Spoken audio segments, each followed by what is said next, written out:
Volkswagen has recently updated the Volkswagen Arteon, and I think we should enjoy it while we can, because this is one of these cars that I'm pretty sure will not exist in a year or two, because as you know, everybody wants to buy crossovers and SUVs. They like to sit a little higher.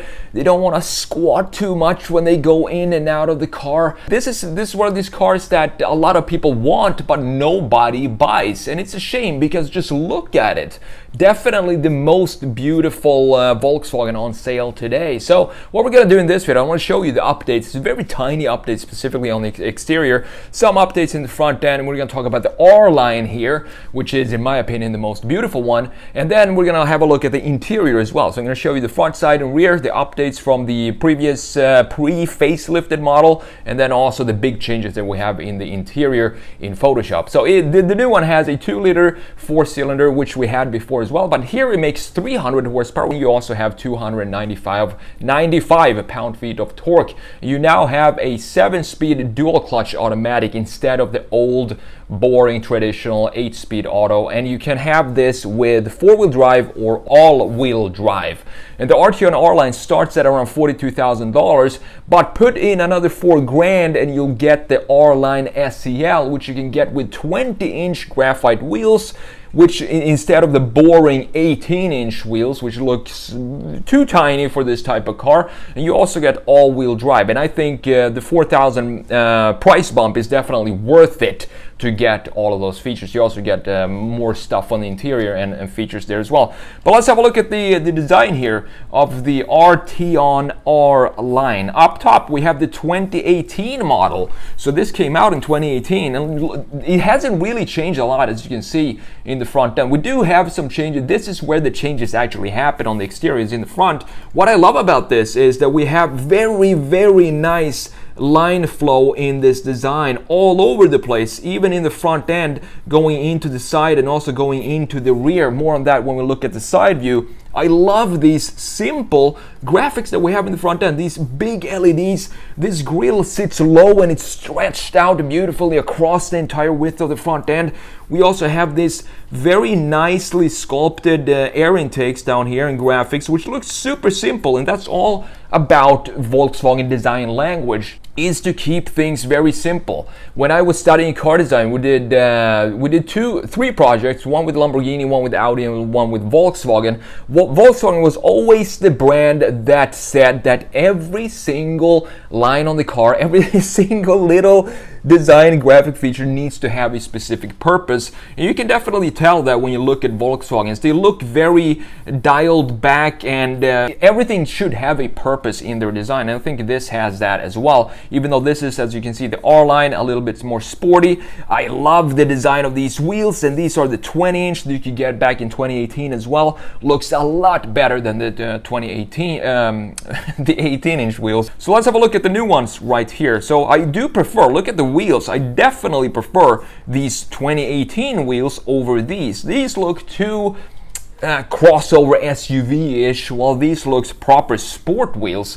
But the big changes in the front end, if we look at this lower corner, we now have a different design down here, more of a little bit more angles on here. I kind of like it because look at this angle of the lower of the headlight, the lower part.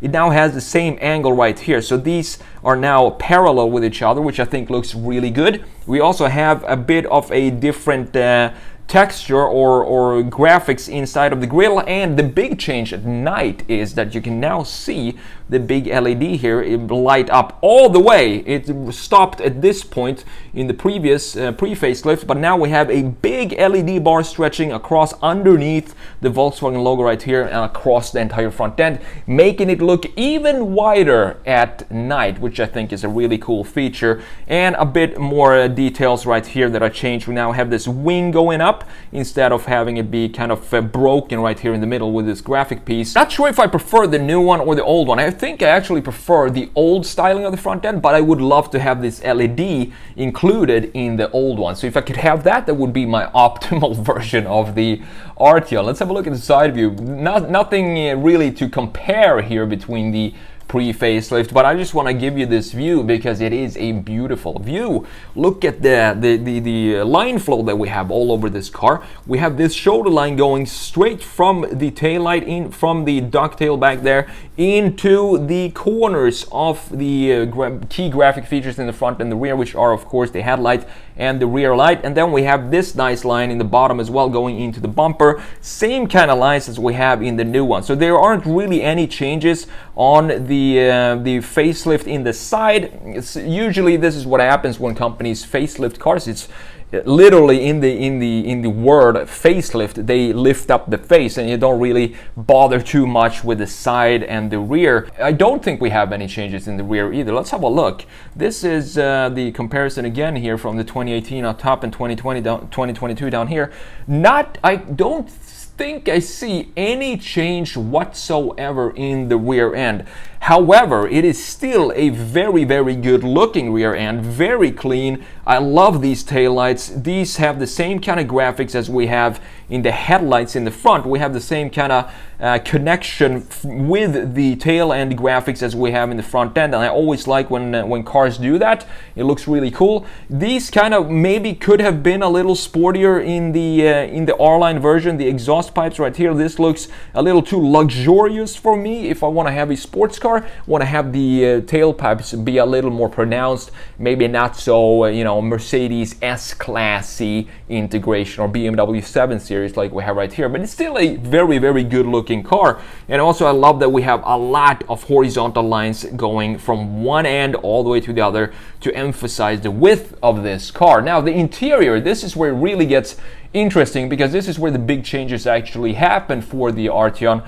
We have the 2018 up top and the 2020 down here. We have a brand new steering wheel, as you can see right here, and I think in the pre-facelift, we still have this nice housing for the gauge cluster, and we also have a nice analog clock right there, which is a nice touch.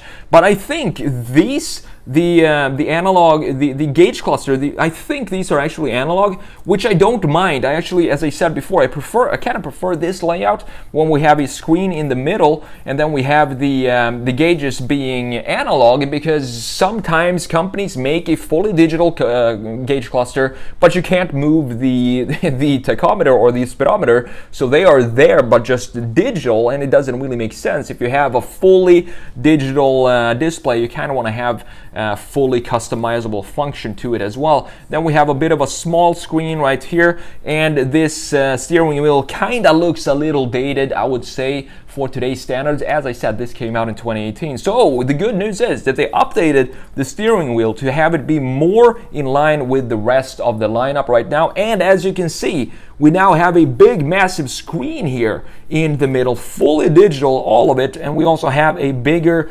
infotainment screen in the center right there. So I think this upgrade right here is really good.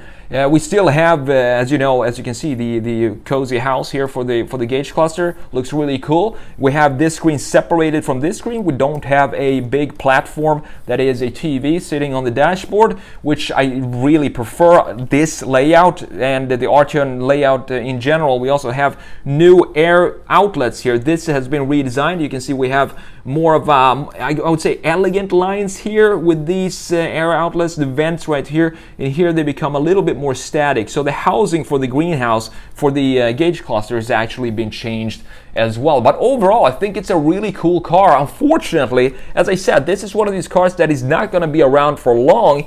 So I would suggest, if you're looking for a what could this be, the equivalent of the SUV, maybe the Tiguan or Atlas, maybe. If you're looking for one of those, consider buying a Arteon R-Line. These are not very expensive, and I think you get a lot of value for your money. It's 300 horsepower and 300 pound-feet of torque with these beautiful wheels and the gorgeous proportions of a hatchback slash sedan looking thing. It looks a lot better than both of those SUVs, and you're gonna have a lot more fun driving it as well. So consider the Arteon if you're in the market for a Tiguan, Atlas, or any other crossover SUV that we have on the market today. We have too many of them, and we need to dial it back a little bit and bring back and show manufacturers that we actually appreciate these type of designs. Thanks for watching, and we'll see you in the next video.